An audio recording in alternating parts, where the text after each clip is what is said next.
And welcome, everybody, to the Andrew Cooperrider Show. Of course, I'm your host, Andrew Cooperrider, and today we'll be covering how Cameron has flip-flopped on the abortion issue as far as exemptions go. Priorly, during the primary, he said he only believes in exemptions in case of the life of the mother, and now he's saying he would add on exemptions for abortion exemptions for rape and incest. So we'll go over why that shows just everything that's wrong with our current crop of politicians. Ever since an extremist social group desecrated a 110-year-old church at Pine Mountain, the far left has been on a crusade in the court of public opinion to try to win you over to their side. And in the argument over whom has say over what happens on Pine Mountain, they've decided to pull out the trump card that the land actually originally belongs to the Native Americans, so all you Christians should just shut up about your church. We'll have all that and more today on the Andrew Cooperrider Show. But first, make sure you like, comment, share, and subscribe.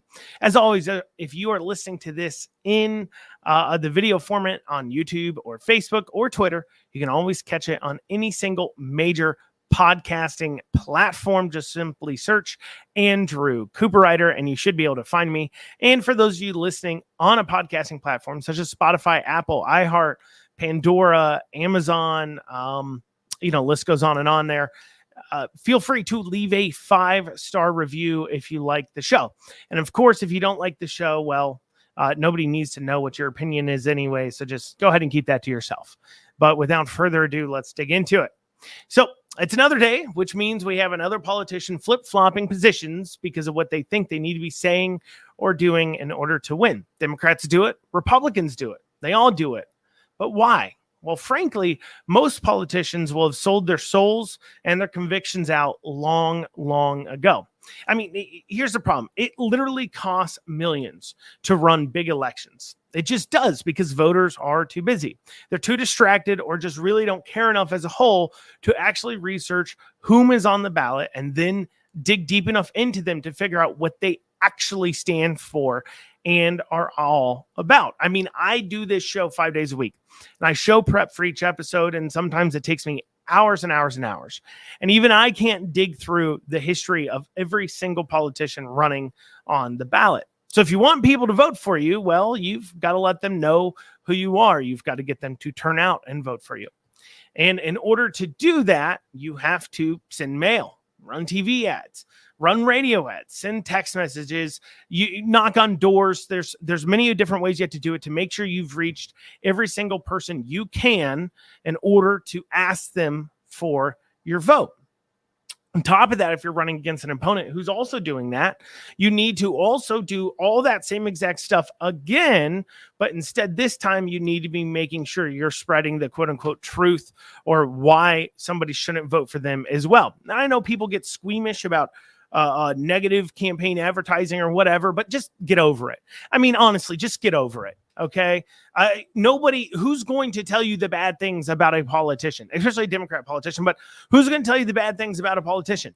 You think the politician is going to come out and tell you all the bad things about themselves? No, of course not. And you, a voter, most voters aren't going to go out there. They're not going to research a candidate in the first place. They're not going to go out there and they're not going to go looking for the downsides or the negatives about a candidate at all.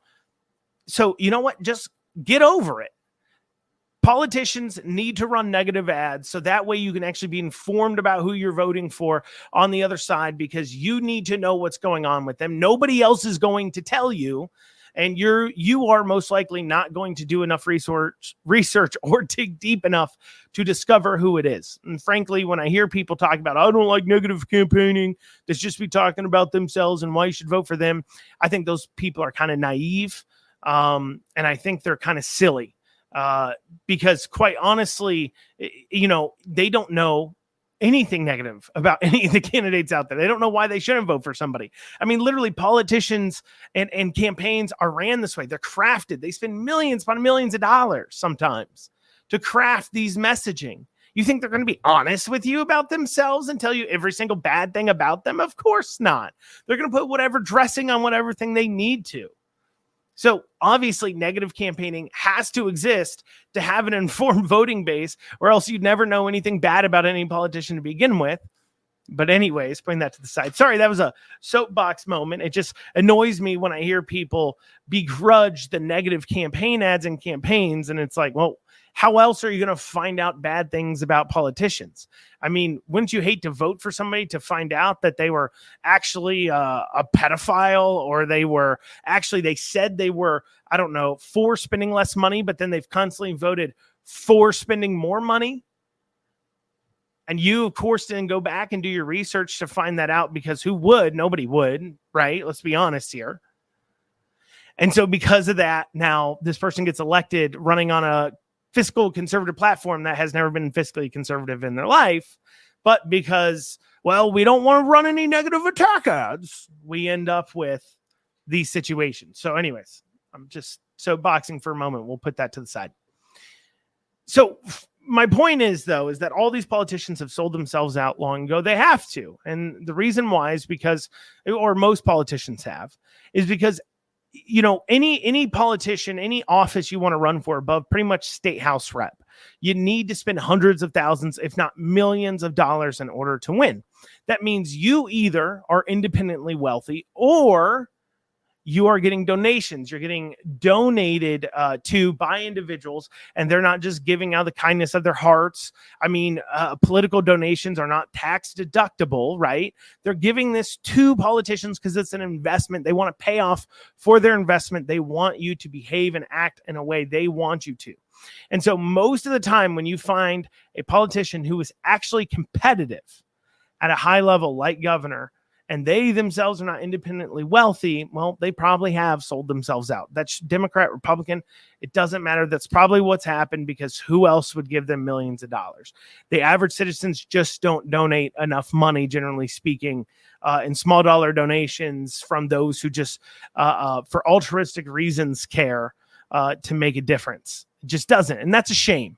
I wish more regular voters donated, so that way we'd have more politicians that aren't rich, that do serve the will of the people, but instead we have either a bunch of politicians who've sold their souls, or rich politicians who at least maybe aren't being controlled by donors. And when they say or do something, you know, it's how they actually perhaps feel, unless, of course, they're just trying to win elections. So my point is that politicians flip-flop because most have never felt strongly on anything to begin with. It's always been a fake. It's always been based upon polling. It's always been based upon what they think they need to message on. What is almost more interesting to me, too, is how politicians end up being a Democrat or a Republican. I mean, at some point, they put an R or D next to their name by choice, and I always have kind of wondered why some of them have. I mean, most of these politicians are only still in that party. They only are R's, or they're only D's, because, well, what are they going to do? You can't turn your back now. You're too far down that road. I mean, take somebody like AOC. Alexandria Ocasio-Cortez. I mean, if she just woke up one day and was like, you know what, I really don't like communism. Communism is bad. Could she come out and say it? Could she do it? Well, no, of course not, because she's so far down that road. So she literally physically can't wake up one day thinking that something that she's been stumping for all this time, like, you know, for example, communism, is bad, because she's so far down that hole. She's so far gone. And so many conservatives, like people like Cameron, not necessarily saying Cameron, I can't look into his soul, but many conservatives and Democrats will say and do things that they know the Democrat base or Republican base care about. But if it becomes too inconvenient, they'll discard it right away, because they've always just been faking it anyways. So this is what brings us around to Cameron's flip-flops on abortions. And that is, no matter how you dress it up, it is a flip-flop. Don't hate me for calling it what it is. Let me give you some evidence. So here is some audio from Cameron when he was asked during a debate about his views on abortion. Let's take a listen here. Would you support any exceptions to Kentucky's current abortion law? And if so, what exceptions are they? You've got 60 seconds. Well, I support the current law. And of course, Mario, you know that I've been defending the Human Life Protection Act, and I'm proud that since August of last year, the abortion facilities have been closed in Kentucky, and there have been very few abortions. Look, Mackenzie and I have a 14-month-old at home, Theodore, And this is a real issue to us. This is important that we look out for the most vulnerable in our population, those that are in the womb. And so I will continue to support the Human Life Protection Act and the exception that exists therein. But again, I understand the delicacy of this issue. But I want to make sure that I'm a governor that reflects the values of the men, women, and children of our 120 counties and firmly believe that we've got to look out for those that are most vulnerable in our population, those that are in the womb. So I'll continue to support the Human Life Protection Act. Our office will continue to defend that law. Obviously, I'm honored to be endorsed by Kentucky Right to Life as well, but I've also been endorsed by Susan B. Anthony Pro-Life America because they understand and recognize that I will do whatever it takes to defend. Thank you very much, Candidate Cameron. So there you have it. That's Cameron during a debate. He's saying there that he is going to support the Human Life Protection Act that he was fighting for in his office at the time and the exemption therein. And the exemption in the Human Life Protection Act was simply an exemption in case of the life of the mother. That was the only exemption being offered. So what he was saying there was, I am only supporting exemptions in case of the life of the mother. Well, yesterday or so, or day before, Cameron was asked about abortion again on a radio show, and this is what he had to say. If someone rapes a child, we are going to go after them with the full force of the law, and that should never happen. And if our legislature was to bring legislation before me that provided exceptions for rape and incest, I would sign that legislation. There's no question about that. No question about it, he says. Well, I'll tell you what, there's been a few moments, mainly I can think of two up till now that I could point at as a reason why Cameron, if he loses, well, this will be the reasons why. First, was his hiring of people like Terry Carmack and other McConnell-type staffers, because this drove away a good chunk of his base, not obviously a majority, but a little chunk of his base. And what that means is they're not going to probably vote for Bashir, right? But it means, well, maybe they don't volunteer, and they would have. Or if they do volunteer, they don't hit as many doors as they would have for a candidate that they're more excited about. Or maybe they just don't show up to vote at all, especially if it's raining or it's a little too difficult, because, well, they just don't feel that motivated, because they're like, look, I don't want to just elect another McConnellite stooge. The other point is waiting till like a month or so out. That was one reason why I could point out to say he'd lose. Here's a second reason why and that is because he's engaging this age-old tactic of not putting out your campaign signs until like a month or so out. And that is a common tactic we see in campaigns, but in these larger campaigns, it just doesn't make a lot of sense. So if you haven't seen any Cameron signs and you're like, why am I not seeing any Cameron signs? That is why he is waiting till a month out, which, like I said, I think is dumb in high profile races. I did a kind of like a 1 month out. I think I did like a month and a half out or something like that for my Senate race. I thought it was a good move because when these low profile races like state Senate, the majority of people don't know who anybody is, and then suddenly you have hundreds of signs up and people notice and wonder who that is, what race are they running for, so on and so forth. But high profile races where everybody knows your name already, it just doesn't make a whole lot of sense to me. It just makes it seem like going into this last month that Bashir has more momentum, which isn't great when you're down financially. If you have significantly more money than the other person, which is something that we've seen Cameron or McConnell, because a lot of the people running Cameron's campaign are former McConnell staffers and McConnell campaigners. So in the last month, they have a lot of money. They have more momentum. They're not up against, they're an incumbent, right? So if you're in that situation, you're looking good in the last month, it's not a big deal. But when you're up against somebody who is the incumbent, who looks like they have the momentum, who has seemingly significantly more money like Bashir does, then letting them have the appearance of all that momentum going into that final month just isn't a good choice, in my humble opinion, especially as we have mail-in balloting and early voting that goes on almost a week earlier on the early voting. So Up till now, that was mainly just the two things I could quickly point at to say, well, this is a problem, and this could be one of the mistakes you've made when it comes to winning this election. But now here comes a third major point I can easily point to. And because, well, let's first look at just how illogical having this position. Let's say this is his real position. I believe in exemptions. Well, this is incredibly illogical. I know on the emotional standpoint, allowing exemptions for rape and incest is a knee-jerk yes for most. Most people immediately are like, well, yeah, of course, that sounds awful. I don't want them to have to carry the baby. I get it. Those crimes are absolutely horrific. They're traumatic. This is an awful thing to have happen. However, when you put aside your emotions for a second, you just think logically about what's going on here. Allowing abortion for this reason means you don't really have a good reason to not allow abortion for literally everything else. If a baby is not a baby because of how it was conceived, well, then that baby really isn't a baby. I mean, follow me here. Okay, set aside your emotions, okay?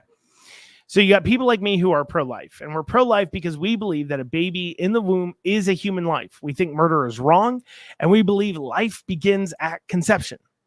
To me, where else does life start? I mean, I've heard arguments about it, right? From pro-abortion people. They'll say, this is where it starts. This is where it starts. Because the argument is really about, where do rights kick in? When does something have a right to not be murdered, or by ending its existence, you're murdering it? When does that start? Basically, when does that thing in the stomach become a human? And if you have another point where you think life starts other than conception, like I do, you're going to have to logically explain it to me. I've heard people say things like, well, life starts when the baby can exist outside the womb instead of only inside the mother. Well, that exact date and time is determined by a number of factors, some of which is genetics, some of which is technology. And you can't craft a law where the difference between murdering somebody and a medical procedure is simply based upon technological advancements and genetics. I've heard people say birth. It starts at birth, which makes no sense, because that would mean a baby 1 second from being born is not a human being that can be aborted. And they claim it's because, well, this child cannot exist without its mother. It's like a parasite, so the mother can choose to cut it off. Well, children for quite some time after birth have no ability to provide for themselves either. I mean, they can't even give it into the cupboard to get food down, let alone hunt, gather, and cook it.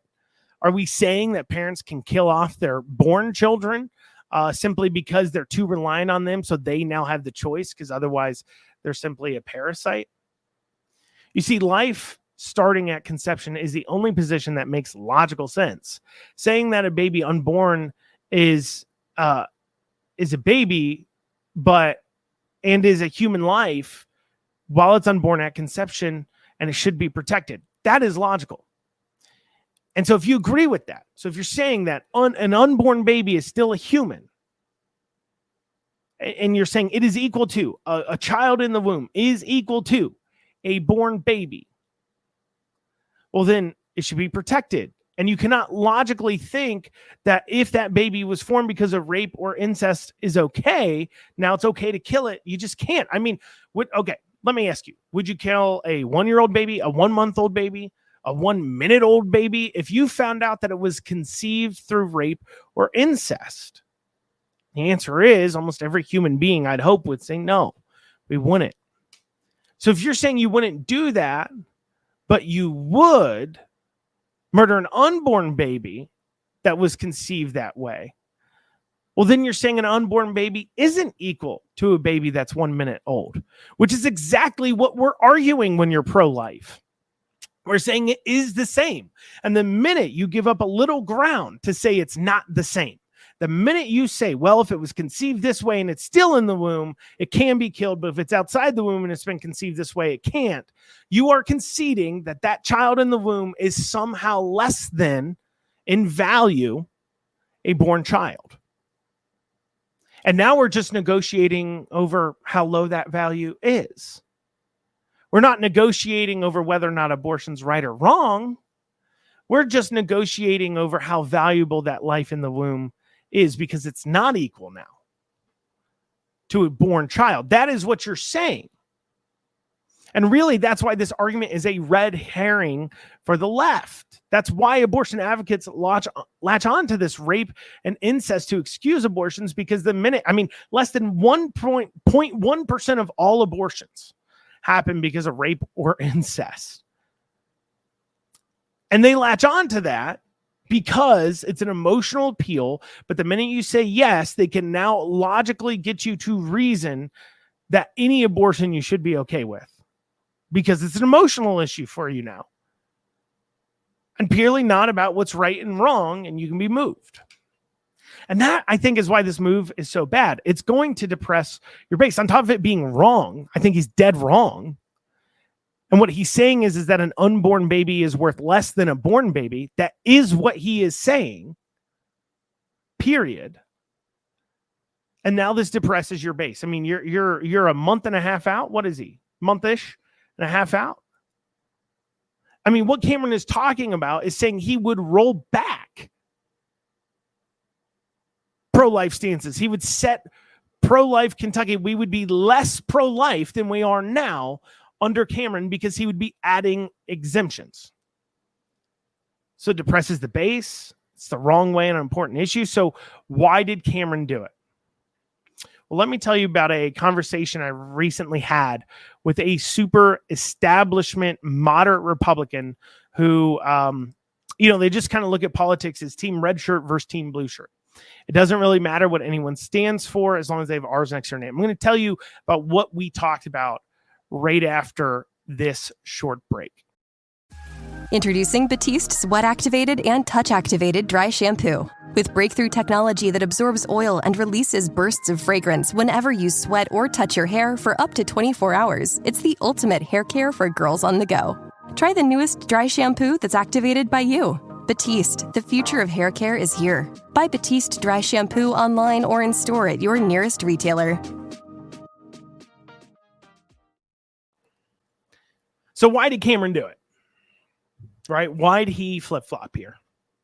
As I said I'd tell you why after this break, this last break here. So, so I was talking to this guy, a super establishment, moderate Republican person.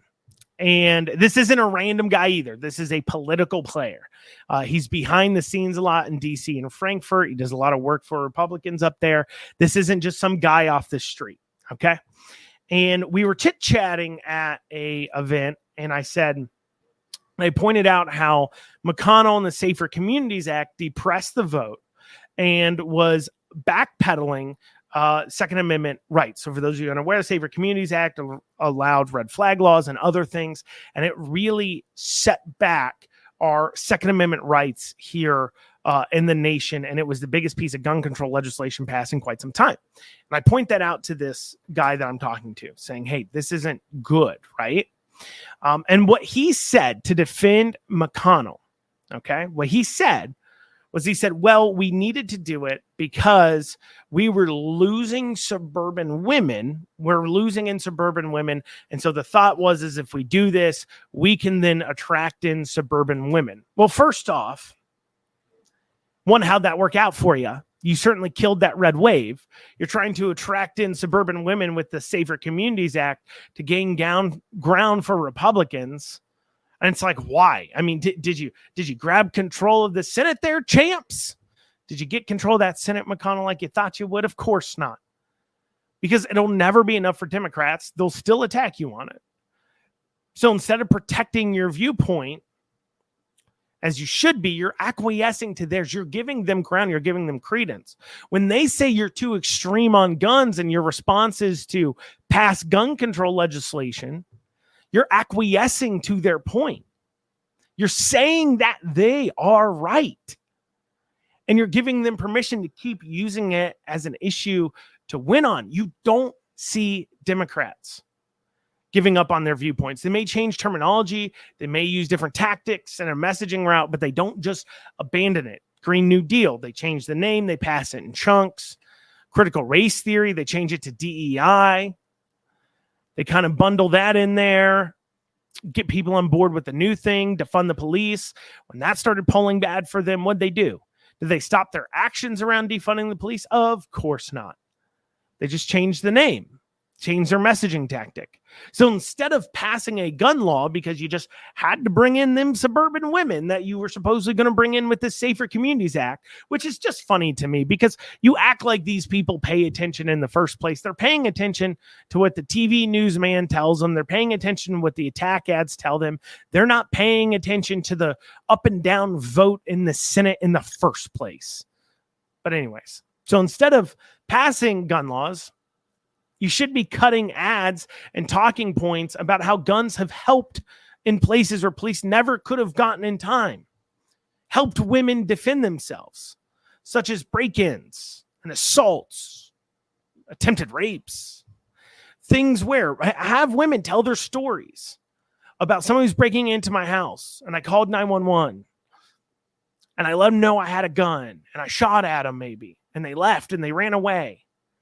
The police didn't show up for 5 minutes later. I'm so thankful I had my gun, or else they could have broke in and something awful could have happened to me because they knew I was there and they were coming in anyways. Cut an ad like that. Let suburban women know gun rights are there for you too, to protect yourself if you need to win them over. But instead, what do? You acquiesce. And more importantly than that, when it comes to acquiescing, and this goes into the abortion point too, what is it that you stand for? If your point of grabbing power is just to become Democrat light, if you're saying, well, I think this is a losing point for Republicans, so we just need to change on it. Well, what do you even stand for then? What is the difference? Take away abortion, take away gun rights, take away those two things. Because that's what Cameron's doing. That's what McConnell's doing. And keep in mind, Cameron's campaign's being run by McConnell people. That's what they're doing in this. They're taking staunchly pro-life stances and they're taking staunchly pro-Second Amendment stances off the table. What is the difference between a Republican now and a moderate Democrat? Not much. How's that going to inspire anybody to turn out and vote? You're never going to convince people to vote for you. They have a D next to their name. Like, it's not going to happen if you're a Republican. It's just not going to happen. You need to turn out your Republicans. You need to turn out your moderates, and you need to convince independents. And you do it not by being a mamby-pamby, spineless worm. You do it by inspiring the masses and people with strong talking points. I mean, the last major election Republicans won was Donald Trump in 2016, like at the national level, right? And, because the midterms went bad, then presidential election up for debate there on who won or lost that. But anyways, and then, of course, the midterms after that. But in 2016, Trump beat all odds and he won. Why? Was he moderate? Did Trump strike you as a moderate person who's being treated moderately in the news? No, he inspired people to show up and vote that never shown up and voted before. That's how you win. You don't need to argue with the Democrats over. Look, in the governor's race, there's already the perceived moderate lane, not saying he is moderate, is being taken up by Bashir. There's no space for you there. And the farther you move over left to try to get in space where you're not going to be, you're leaving off base and you're leaving off voters over here. In case you can't tell, I am highly, highly disappointed in Cameron and the Cameron campaign. Highly disappointed. It's an obvious flip-flop. And what you have said is I'm taking the vote advantage. I'm taking advantage of this pro-life vote and pro-life causes because I believe they're going to vote for me no matter what. I believe they're going to work for me no matter what. They're going to do everything no matter what. And I tell you what, Cameron, you better hope there's not a rain that day. You better hope that the weather ain't a little bit inclement. You better hope that these people's voting locations are not moved to a new location where they don't know where to go. You better hope that's the case. Because I tell you this much, if you're a staunchly conservative, pro-life Republican, and you're turning out to vote in order to vote for a person who just completely flip-flopped on abortion, and you're like, well, at least I guess he isn't Bashir. Well, I guess that's it. But oh, geez, look at that. It's raining out. I guess I'll wait for the rain to end. Then you never turn out to vote. I mean, that's what he's facing here. So why do this? And what should you do? I mean, obviously, you should be taking an offensive approach. He should start attacking Democrats and Bashir for wanting abortion until birth. He should start cutting ads, challenging people on where they would draw the line. I mean, literally cut an ad where you're saying, where would you draw the line? Moment before birth?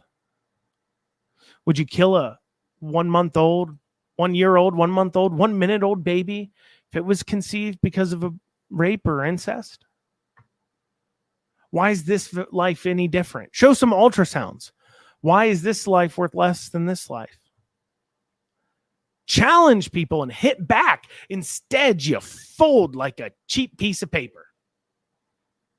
Extremely disappointed. And it makes you wonder, why are you even running? Why does it even matter? I mean, if everything you say, we have no idea if you mean it or not now, because that's the other problem. It's not just folding on an important issue like abortion, but it literally becomes a question. We have seen you, any Republican at all that slightly pays attention, your base has seen you flip-flop on an issue. You change from where you were here to where you are here because you think that's what you need to do in order to win an election. What else are you claiming that you will stand on that if you're shown the right poll, shown the right information, the news media runs enough ads about it, if there's an attack ad cut about it, you will flip-flop on? What else is it? Are you going to flip-flop on transgender issues? Are you going to flip-flop on saying, well, you know, maybe 16-year-olds can get their breasts cut off and chop off their genitalia? Is that what you're going to flip-flop on next? For all of you sitting there saying, oh, no, he would never do that. What proof do you have now? He's already shown he's willing to flip-flop. And he has no track record. And that's the other thing. On abortion, you'd never think he'd flip-flop on it. He has a track record of protecting laws that say only exemptions in case of life of a mother. His office argued in court against rape and incest exemptions, about how that law was okay, even though it didn't have exemptions for rape and incest. They argued in court about that. So you can't even look at actions now as a precursor to what he believes in or is going to do. It's extremely depressing. It's depressing to the vote. It makes a lot of people question their support. This is a bad, bad move. And you can be mad at me for saying it, and I know. People get upset at me because I point out things like this. But at the end of the day, what do you expect? Somebody's got to say it. Apparently, he's not listening to anybody that's actually conservative. Anybody with any kind of principles. Because even if the poll numbers and everything else look wrong, just simply saying, I can't change my viewpoint on that. I've already publicly said this is what I'm for. And I am for it. I can't change my viewpoint on it. I mean, that alone shows principles, and now it shows a lack of them. Disappointing stuff. I mean, what's the use of grabbing onto power if you're not going to do anything with it? I mean, if you give up everything you stand for in the quest for it, what's the use of it?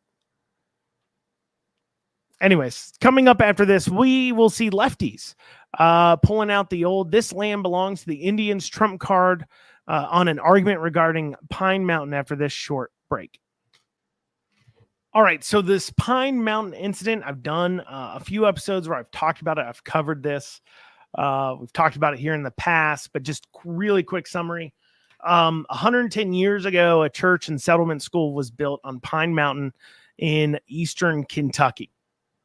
That property was then entrusted to the public there. They turned it over after it was built to the public to take care of and to offer the church up to the schools there as a part of the public schools system there. And then it has since been kind of ran by like a nonprofit that I was entrusted to kind of take care of the facility.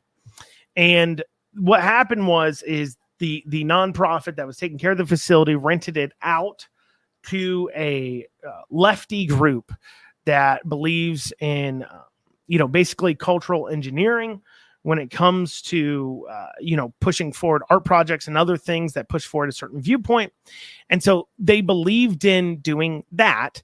And so they rented the space out to them. And that lefty group went into the church and put up a bunch of paganistic and Hindu religious symbols to create a meditation, whatever. They hung them above the cross. They did all these things, and they posted pictures of it on Facebook of where they had desecrated this church. And then a bunch of local people came up and said, look, you need to get out of this church. You're desecrating it. You need to remove your BS, your paganism, your Hinduism. This is a Christian church. This is a sacred Christian church. It's 110 years old. According to the evidence I've seen, it was a still active church as well. And, you need to leave and get out.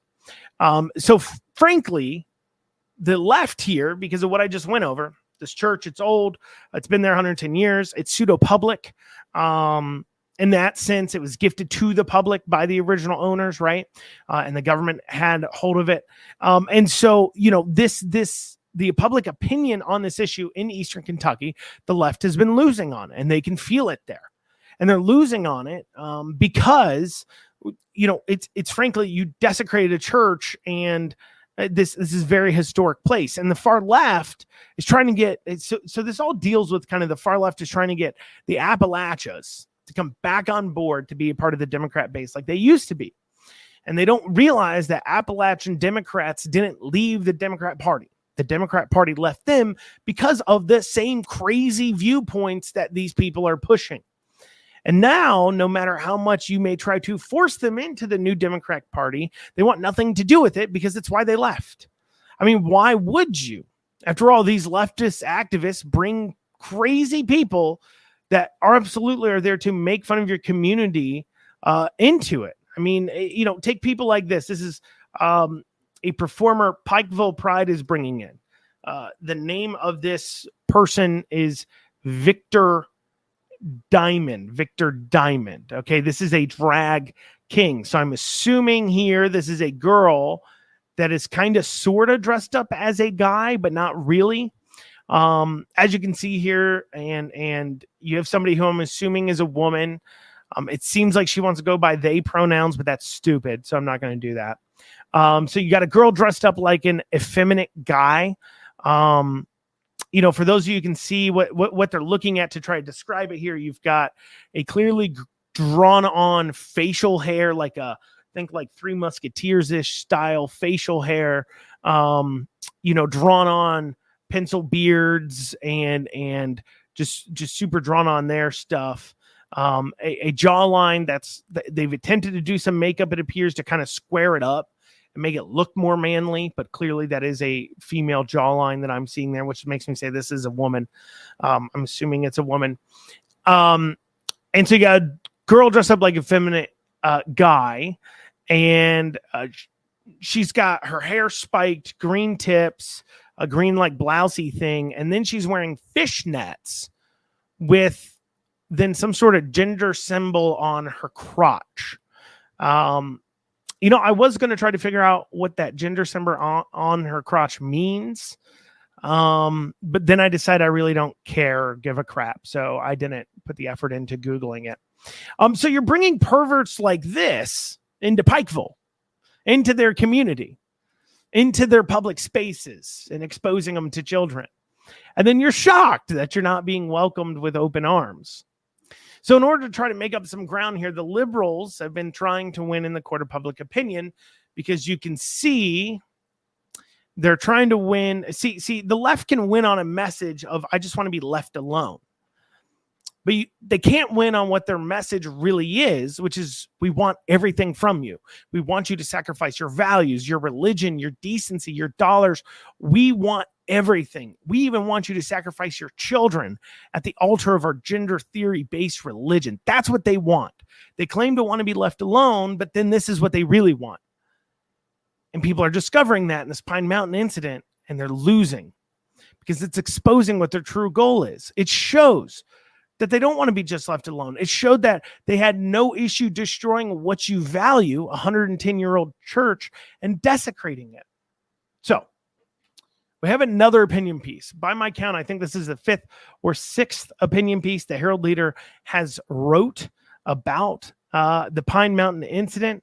And this incident occurred almost a month ago, almost a month or so ago, which is a lifetime ago when it comes to news cycles. But this article by Linda Blackford was just published 4 days ago. 4 days ago.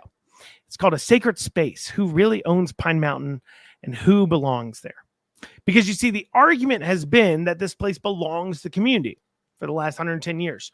And since the original owner entrusted the church and the school to the community in order to evangelize and help the community's children, bring them into the Christian faith and help the community's children. So a leftist group that believes in chopping the genitalia off minors comes in, puts up their pagan, their Hindu religious symbols inside this 100-year-old Christian church in order to create a meditation area, and was being disrespectful to the heritage of the area. That's the claim by the people. And that argument resonates. And it shows the entire problem with the woke cause. The cause that calls for tolerance and celebration of only their viewpoints and lifestyles while destroying that of everyone else's. Unable to handle that argument that clearly points out their hypocrisy, Linda here says, well, you know what? You don't own Pine Mountain. The Indians do. Which, you know, before we go into the article, is stupid on its face, because before the Indians, it was probably the Neanderthals, whatever they're called, who were taken over by Homo sapiens. So, you know, aren't they the original real people that it should belong to? Anyways, so here's from the article about the Indians. There's a petition to get rid of a school's interim director set up by Tate Napier, the leader of the local group and descendant of William Creech, who in 1913 gifted the land on Pine Mountain to form the settlement school. There's even a mention of buying back the land once owned by the Creeches, or somehow dissolving the nonprofit that controls the property. For me, one of the most fascinating aspects of the whole episode has been discussion of who owns Pine Mountain Settlement School, or who belongs there through family heritage or religion or the right kind of politics. The fact is, of course, there were many people who were there before the Creeches, bands of Cherokees or Shawnees or other tribes who for hundreds of years had not owned the land, but had hunted, grown crops and lived there. Their artifacts still sit on the shelves at the school, but they, the first inhabitants, have been conveniently forgotten. Pine Mountain was the ancestral home of Native Americans for hundreds, perhaps thousands of years, and the irony is that the Native Americans who inhabited it believed that the earth was here for everyone, said Londra Lewis, an activist of Cherokee and Sac descent who grew up near Pine Mountain. To have people now decide that they have some kind of ownership on it and certain people should not be allowed to be there is so wrong and so contrary to indigenous philosophy. Is it though? Is it? I mean, in this own quote, okay, I'm not in this realm of people that romanticize Native Americans, right? And what I mean by that is that for all time, humans have been conquering each other, attacking each other, fighting over territory. I'm not going to pretend like the Indians were some sort of amazing one with nature group. Yeah, they were nomadic. Maybe they don't comprehend the idea of how one person can own a chunk of property, but they certainly believed in tribes and territories. In fact, in their own quote, they talked about how the Shawnees and the Cherokees have had some place in this land for the last 100 years. To quote again from the article, and the fact is, of course, there have been many people there before Creeches, bands of Cherokees or Shawnees or other tribes. We're going to pause there. Because the Cherokee and Shawnee, why were there bands of tribes there? Well, could it be perhaps that the Cherokee pushed back the Shawnee? In fact, the Cherokee were known to be at war for the Shawnee for quite some time. They pushed the Shawnee all the way back across the Ohio River out of the southern area of the United States, out of Kentucky. This was something that happened without European pushing. This was something that happened around the 1700s or so, and it really didn't involve Europeans at all. It was just simply a war between two tribes. This isn't the indigenous philosophy here isn't, it doesn't matter. Anybody's allowed anywhere. Let's all free flowing and one and blah, blah, blah, blah, blah. We all come together.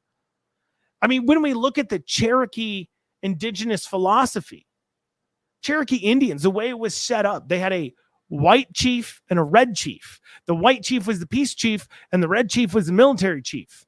Generally speaking, a tribe that's all about peace and oneness wouldn't have an actual military with ranks, but that's what they had. So they're sitting here pretending like Indians themselves didn't fight over this and try to fight over who was allowed to be somewhere or not be somewhere. In fact, when we talk about warring tribes, when the British arrived, they allied with the Cherokee because the French allied with the Iroquois. The reason they allied that way is because the Cherokee and Iroquois were already traditional enemies who fought with each other over territory. So I'm not going to sit here and go through this all, but you get the point. I'm not going to sit here and say Indians were savages or historically much more awful than other humans either. It was just, this is the way humans have always kind of behaved, fighting over territory. I'm just pointing out that fact because this claim, this point of making, well, the land doesn't even belong to the Creeches, it belongs to India. Well, who did it belong for before that? And who did it belong for before that? And who did it belong for that? What you see is there's been wars fought over time and battles and arguments over whose land all land is when we go far enough back in history. And it's a stupid argument. And they're just clearly trying to obfuscate the point. Because what we're talking about is a modern culture time. A time where we decided we no longer we're going to try the best we can to no longer just murder one another over who has land, but instead we're going to have something like land ownership that is enforced by a government. And this, of course, isn't the only example of leftists taking what is traditional tribal traditions and trying to co-opt them for their viewpoints either. You know, we could go into how the LGBTQ mob has taken over Indian culture and tried to somehow claim that Indians were super, super woke, but, you know, that's not what we're talking about here. The point is that these gender activists came into a community, desecrated a church, and are now really confused why everyone is so mad at them. Well, y'all, that's what we have time for today on the Andrew Cooperrider Show. I thank you all so much for joining me. See you back here tomorrow at 1 o'clock. Hopefully, have a great rest of your day.